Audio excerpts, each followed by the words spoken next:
ბირთვული და რადიოაქტიური ნივთიერებების უკანონოდ შეძენის ბრალდებით სახელმწიფო უსაფრთხოების სამსახურმა ირანის 2 მოქალაქე დააკავა. სპეციალური ოპერაციების დეპარტამენტის თანამშრომლებმა ისინი ქუთაისში იმ დროს აიყვანეს, როცა განსაკუთრებით საშიშ ნივთიერებებს ურანს და ცეზიუმ 127-ს ყიდულობდნენ.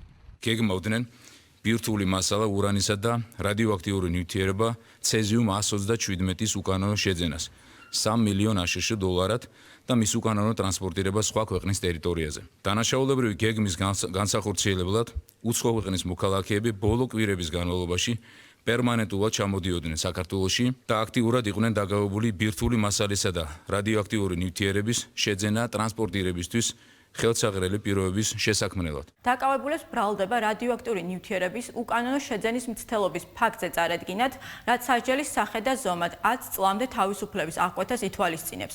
დაკავებულებს ბრალი უკვე ოფიციალურად წარედგინათ, თუმცა ეს ყველაფერი არ არის. სახელმწიფო უსაფრთხოების სამსახურმა ქვეყნის სხვადასხვა რეგიონში ჩატარებული სპეცოპერაციების შედეგად სისხლის სამართლის 13 საქმე გახსნა და ჯამში 29 ადამიანი დააკავა, მათ შორის უმრავლესობას კორუფციულ დანაშაულს ედავებიან. ბოლო თვეების განმავლობაში კორუფციის წინააღმდეგ ბრძოლის უპრეცედენტო მასშტაბისა კვლავ სერიოზულ გამოწვევად რჩება ეგრეთ წოდებული შუა რგოლის კორუფცია. რასთან შეგუებასაც ბუნებრივია არ ვაპირებთ.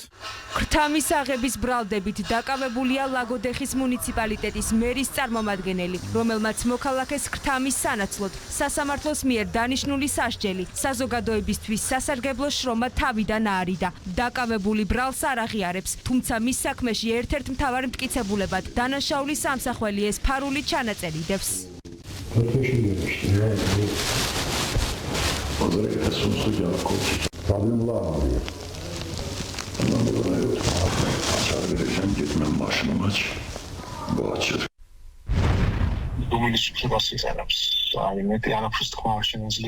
ბრალს არ აღიარებს.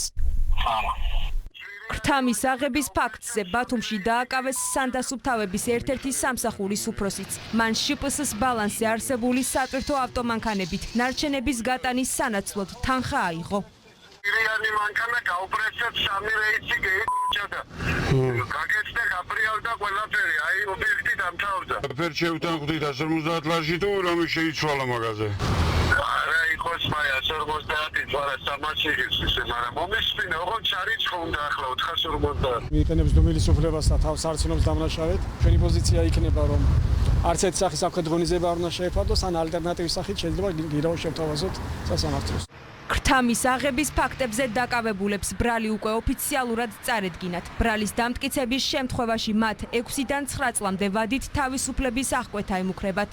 პროკურატურა ბრალდებულებისთვის აღკვეთის ღონისძიების სახით პატიმრობის შეფარდების შუამდგომლობით სასამართლოს კანონით დადგენილ ვადაში მიმართავს. ხეტყის უკანონო მოპოვება, სამსახურეობრივი გულგრილობა, უფლებამოსილების ბოროტად გამოყენება, სახელმწიფოს კუთვნილი მიწების კერძო საკუთრებაში უკანონოდ რეგისტრაცია, სატენდერო პირობების ხელოვნურად მორგება და სახელმწიფოს კუთვნილი დიდი ოდენობით თანხების თაღლითურად დაუფლება იმ ბრალდებების მცირე ჩამონათვალია, რის საფუძველზეც სახელმწიფო უსაფრთხოების სამსახურის თანამშრომლებმა კიდევ 25 ადამიანი დააკავეს. უწოდებთ ყველა მოქალაქეს, ვისაც კი რაიმე შეხება ექნება მსგავს საკითხებთან, ითანამშრომლონ საგამოძიებო ორგანოებთან და მოგვაწოდონ შესაბამისი ინფორმაცია. ადამიანებს, რომლებსაც ჯერ კიდევ უჩნდება სურვილი თავისი მდგომარეობა ბოროტად მატერიალური უპირატესობისთვის გამოიყენონ, ვაფრთხილებთ, რომ კანონის დარღვევის ნებისმიერი ფაქტი იქნება გამოვლენილი და მას მოყვება შესაბამისი მკაცრი სამართლებრივი რეაგირება. სახელმწიფო უსაფრთხოების სამსახურის დღევანდელი რესურსი აბსოლუტურად განსხვავებულია. ბოლო თვეების განმავლობაში გატარებული შიდა რეფორმების, საკადრო ცვლილებების, მატერიალურ-ტექნიკური რესურსების გაუმჯობესების ხარჯზე თვისებრივად გაძლიერდა უწყების შესაძლებლობები. შემოსული, დამუშავებული და რეალიზებული ოპერატიული ინფორმაციის მოცულობა მხოლოდ 9 წლის განმავლობაში დაახლოებით 24 ჯერ არის გაზრდილი, რაც მიუთითებს სახელმწიფო უსაფრთხოების სამსახურის ანალიტიკური და ოპერატიული შესაძლებლობების იმგვარ გაძლიერებაზე, რომ ჩვენ სამსახურს ყოველგვარი დაბრკოლებების გარეშე შეუძლია როგორც კორუფციასთან შეურიგებელი და შედეგიანი ბრძოლა, ასევე ქვეყნის უსაფრთხოებასთან დაკავშირებული სხვა პრევენციული ზომების მაღალი ხარისხით უზრუნველყოფა. კორუფციასთან უკომპრომისო ბრძოლა და ქვეყნის უსაფრთხოების დაცვა სახელმწიფო უსაფრთხოების სამსახურისთვის მთავარი პრიორიტეტია. მამუკა მდინარაძის უწყებაში ამბობენ, რომ ყველა კანონდარღვევა კანონის სრული სიმკაცრით დაისჯება.